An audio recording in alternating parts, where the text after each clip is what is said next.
That was nothing shy of grim here at Croke Park, finishing 124 to Dublin and 12 points to Cavan. And I mean, it's one of those situations where again you're like, well, at least we got a bit of a game there for a while. But realistically, did we ever really?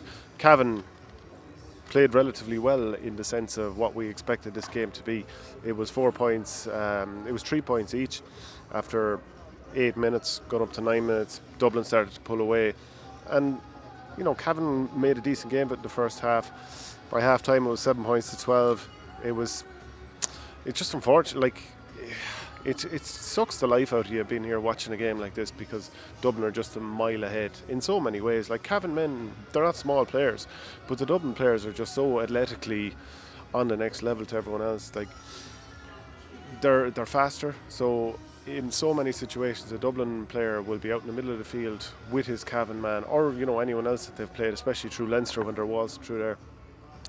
And in every situation, Dublin look like they're about to beat their man one-on-one and just coast through and create the two-on-one, the overlap, the hand pass over the top, whatever it might be. Like, Dublin could have scored so many goals because of that. I mean, think of the save that happened. Kieran Kilkenny had one saved, went past the keeper, but Martin Riley brilliantly got back and saved it over the bar in 44 minutes.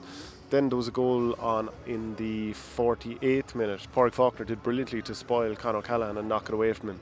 There was a goal chance for Philly McMahon, 64 minutes give or take. Hand pass over the top by Brian Howard, and he had an easy enough chance in front of goal, and he pulled it wide. But I mean, the Cavan players, their game, they got some great scores, and this is actually the thing that stood out to me. Dublin were working the ball into a situation because of these one-on-ones where they were able to just pull away from their man and tee up a lovely hand pass for, that textbook Dean Rock point where he's almost in a standing position on the left side of the goal, just hitting a perfect angle for a right footer over the bar. And they did that like a number of times. Conor O'Callaghan did it, Kieran Kilkenny did it, and it's something that Dublin obviously had down to a T. Whereas on the other side, Martin Riley was one of them, Oisin Kiernan was another one, Conor Madden was another. Time after time, the Cavan points were unbelievable scores from distance, like really skillful footballers, really excellent players, but just collectively they were never in a position where they were able to beat the Dubs one-on-one, whether it was out the field, whether it was inside. They obviously tried the Thomas Gallagher long ball efforts late on in the game. Didn't work because Philly McMahon came in for Johnny Cooper, who had been sweeper. Merchant goes out as sweeper then. Philly McMahon came in and he spoiled a couple of high balls really well on Thomas Gallagher. So the Dubs, the way they played, like, you'd very much had, it was very obvious the scorers, and this is something you see in every game. You have the scorers and you have the guys who are the worker bees. So Niall Scully, Sean Bugler, obviously all the defenders. And then you have the scorers, of course, Paddy Small, Conor O'Callaghan ends up with 4, Dean Rock fills his boots, Kieran Kilkenny, Brian Fenton coming through, Robbie McDade coming up from wing back and scoring 1-2. And then obviously all the worker bees. Sean Bugler kept the ball moving, Niall Scully, and fairly, you're not going to be blown away by their performances per se, but you would imagine once again this is exactly what's being asked of them. They're doing it perfectly, and then they unload the bench, and when you're able to bring on Brian Howard, Cormac Costello, Paul Mannion, and these are very top class players who would walk onto every other team, and they're coming on and they're doing fine. It just shows you the size of the task for the likes of a Cavan.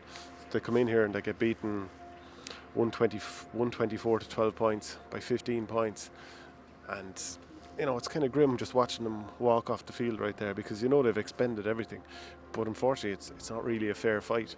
And that's not a slight on any of the Dublin players who are obviously preparing unbelievably well. And when you have a population like that and so many clubs just churning out top class players, you're going to have more freaks per capita, or just over the course of your county's just going to produce more freak athletes, and they're unbelievable, they're coached well, their house is in order, and this is what happens.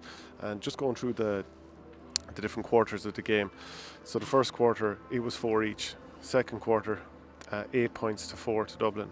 Next quarter, 5 points to 1, then 1-7 to 4. So every single quarter after the first one, which was very tight, that was actually 7 points to 4 in the first one. Every quarter they're more or less pulling away, and Dublin obviously have their targets, and they're succeeding with them. But it's just a grim feeling here at Croke Park to just watch a match like that. To think that's what we get at an All-Ireland semi-final stage. Dublin do all the basics just so well. they rarely look like they're going to lose the ball. And there were actually plenty of turnovers, and Cavan did a lot of the things well, but just couldn't quite do them often enough. And it looked Division 3 against Division 1. But that's no slight in Cavan, because a lot of Division 1 teams are going to get beaten quite handily. And the bookmakers had it at 14 points.